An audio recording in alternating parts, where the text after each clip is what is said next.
Hi, this is Becky Nunn, and we're on location here at Nunn Design in our office, and Cynthia's traveled down to join us, and we're going to be making an Itsy bottle in this mini tutorial. So Cynthia, what we're going to do in this mini tutorial is we're going to show how to make one of these fun little bottles like this. It looks really cute. It is Love super fun. And what I'm going to use for this is the Itsy channel. So it has a little channel part that we're going to embed some micro ball chain. It's about a 1 millimeter ball chain, and then we're going to put in a little bit of the cup chain, and this is a 14 pp. Yes. So I've had Cynthia already cut for me a couple of these pieces, and this is approximately, it's a little bit less than 1.5 inches, and that's what it's going to take to go all the way around the outside. So we have 4 strips of that, and then Cynthia also cut a little bit of this cup chain, and I think we're probably going to only need about 1 3/4, but I want to have a little extra so I can show you how to trim that off. And it's much easier, Cynthia, to trim things off than it is to add more on. Oh, I see. So it's always better to have a little longer. A little bit longer. Okay. But it also varies depending on how much clay you lay inside of the Oh, really? piece. Yes. If you have so much clay, then of course it takes more to go all the way around that outside edge. Right. So this is the epoxy clay, and we need a little bit of that, like 2 lentil-sized balls, and that's the part A and the part B. And we're going to mix that together thoroughly, which I've already done following the manufacturer's instructions. Okay. Then once you have it mixed, you're going to go ahead and take your little Itsy bottle top. And this is the channel. And I like to roll my clay out into kind of like a little rope like this. Right. Because it makes it easier to apply it into that channel area and have kind of a consistent amount, you know, so that we don't have like really high areas and really low areas. Right. And is it easier to start in the middle, like you place the clay? That's what I find. Okay. It's much easier to go in the middle. And then I'm using my thumb to lay it down. And you, right at the beginning, you can start to determine, do I need more clay in that area? And you can slide a little bit more clay over. But the first beginning steps is just getting that clay to lay down into the center, Right. see, like that? And I'm trying to make it nice and flat. You can see that it's nice and flat and even from top to bottom. And Yeah, so you don't need a lot, actually. No, you just, even what I have, you'll see at the end, is going to be a little bit of excess. Okay. So with the crystal clay or any epoxy clays, you use approximately a teeny tiny bit like this, and you have up to 90 to 120 minutes to work with the various epoxy clays before it starts to set and be too hard. So I really tend to like to have my clay surface be really smooth. Oh, okay. It just helps make sure that when we lay these pieces down in there, it just makes it nice and smooth and easy. Right. So when I started to get to the overlapped area, I'm going to go ahead and just pinch off that excess that we had on there, and I can save that for the next project if it's within the next 90 to 120 minutes.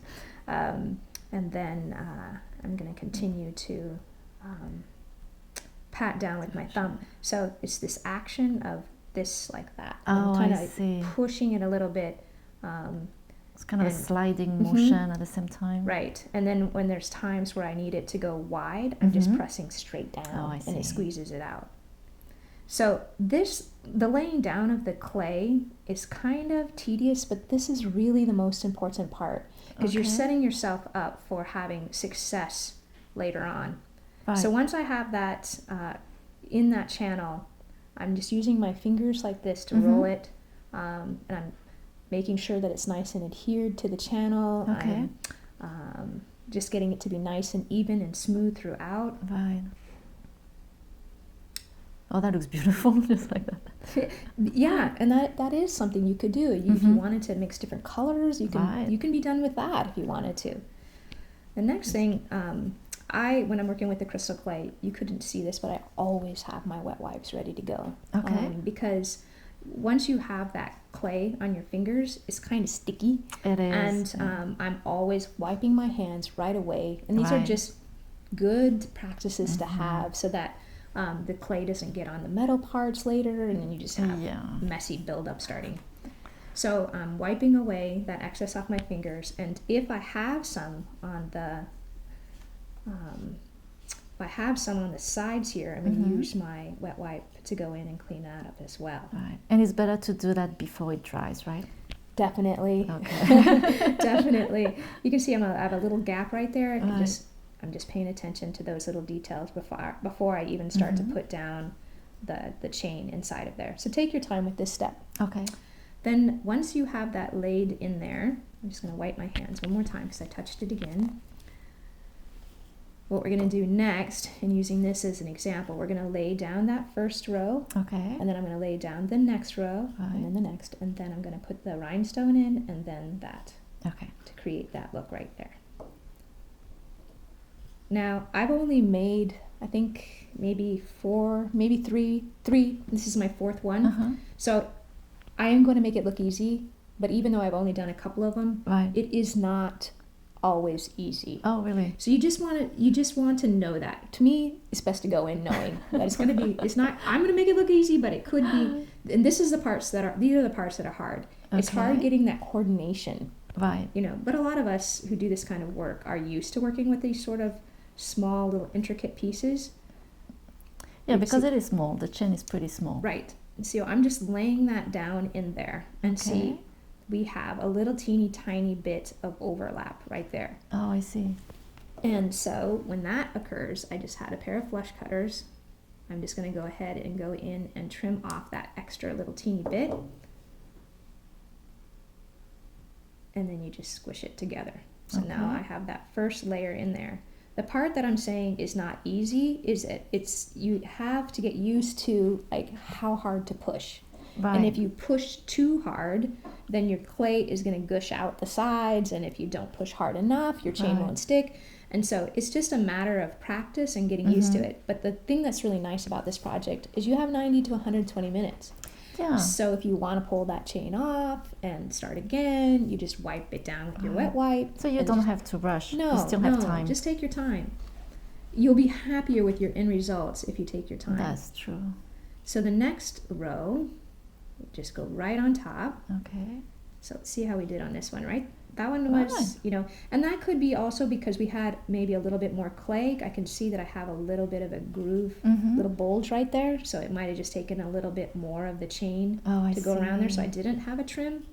And I see you're still rolling between your fingers, right? To smooth it out. What I'm doing is right now, I'm just, I laid it down there ever so lightly, and that was mostly to get it into position. And then when I'm rolling it like this, I'm pressing it down into the clay. Okay. So you have to give that ball chain something to grab onto so that it can fully stick on there.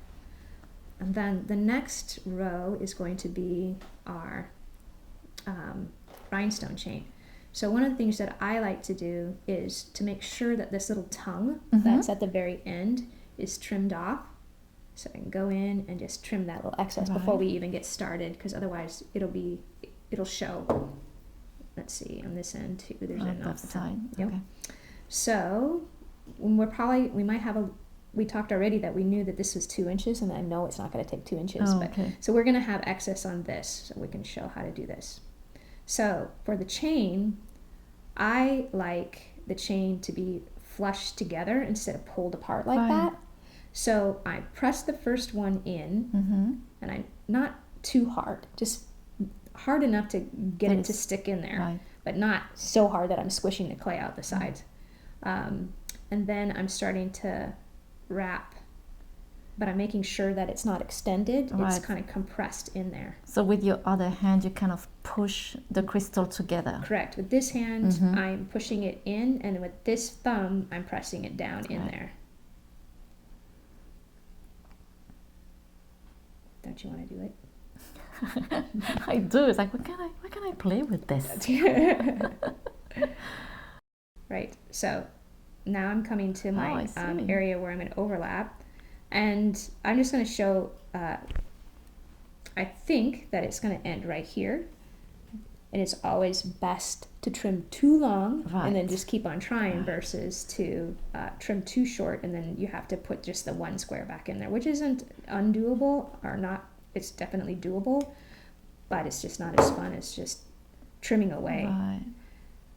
So if you still have too much, this is what I wanted to show you. If you have still too much, you will bulge out somewhere along here. And you'll see it and you'll feel it. It kind of like will detach. Okay. And then if that's the case, you're going to go ahead and trim off another piece. But that looks like it was just the right amount. That looks so pretty already. I love it. So now I'm going back in and I'm just using my fingers to gently press down the rhinestone chain into the clay. Okay. You have to give the, whatever you're embedding, you have to give it plenty of space. That's also helping me see what's going to happen here. If we're too tight, it starts to crunch up. You see how it's crunching up right over here? So you might want to go in and remove yet another link. But I took my time before I knew that I needed to do that. And then we're going to put this last one right on the top. And this chain is a little bit finer than this one I did here, so we could probably even do 2 rows on there if you wanted to. But it kind of looks nice having more of the black showing on both sides. So just wrap it around. You can see we have a little bit of overlap again. So we're going to go in and trim off like, I think probably 2 balls worth on that. And I'll show you something, another project. Keep those little balls because I'll show you another way you can just add it. Cool. I like to use all of my extra little bits of scraps. Recycling. Yeah. All right. Okay, so that's kind of, we're squishing this together and bringing those 2 ends to kind of flush them together. And then you'll want to roll it gently in your fingers like we did before, just to make sure that that you're embedding your pieces all the way down inside of there.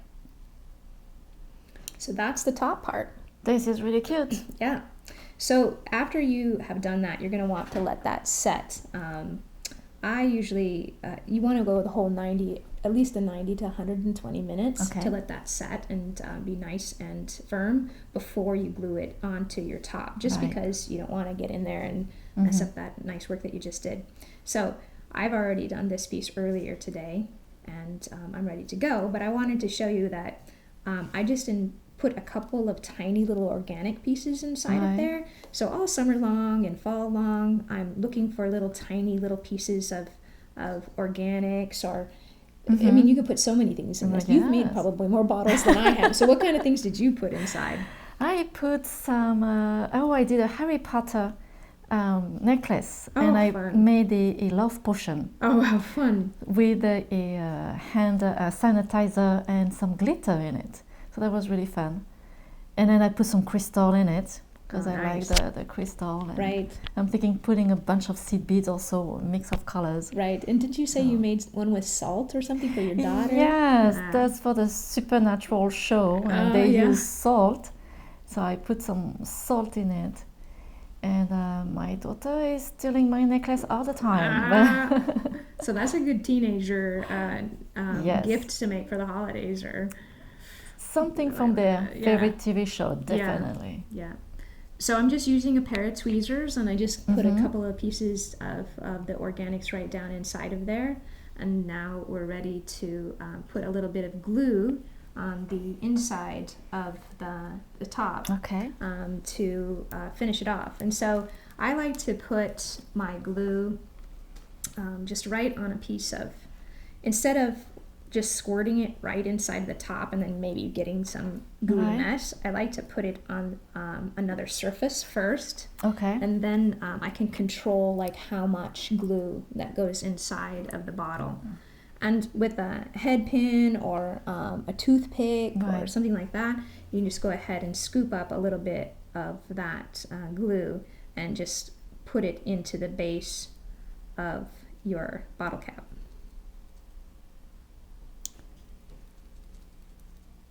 And then I'm just going to go ahead and set that on top. And I'm just turning it around like this so that I can dispense that glue nice and evenly. But if I put way too much, it would start to ooze out the top. Yes, yes. So, you know, another thing that happens too is if it's way too much, it'll start to lift up. Oh, really? Right. So you want to make sure that when you're letting it dry that you're coming back, or you can stand it up so that the weight of it is pushing down on it, and then it'll dry that way. That's a good tip. Yeah. So that is making one of these bottles. And let me just show you some other examples of things that I made. Like, for example, this one, I just used the same ball chain that we were using earlier. But remember those little teeny tiny pieces we had left over? Those are in the center of the bead caps. Oh, those are really cute. Right. So I laid the different bead caps down on the piece first, and then just filled it in with the excess little pieces of the chain. That's and a this great has idea. some chicken feathers in there that I just got out of my neighbor's garden. They're beautiful. No animals were harmed in the making of this necklace. And then this is an example of just using it where I just have charms and I didn't do anything to the top. Right. But it just shows that you can, you know, do totally different looks, or you can just keep it nice and plain and add some little charms and some embellishments. Right, that's cute. Well, thanks for letting me show you how to make this little mini Itsy bottle. It's just so much fun to make.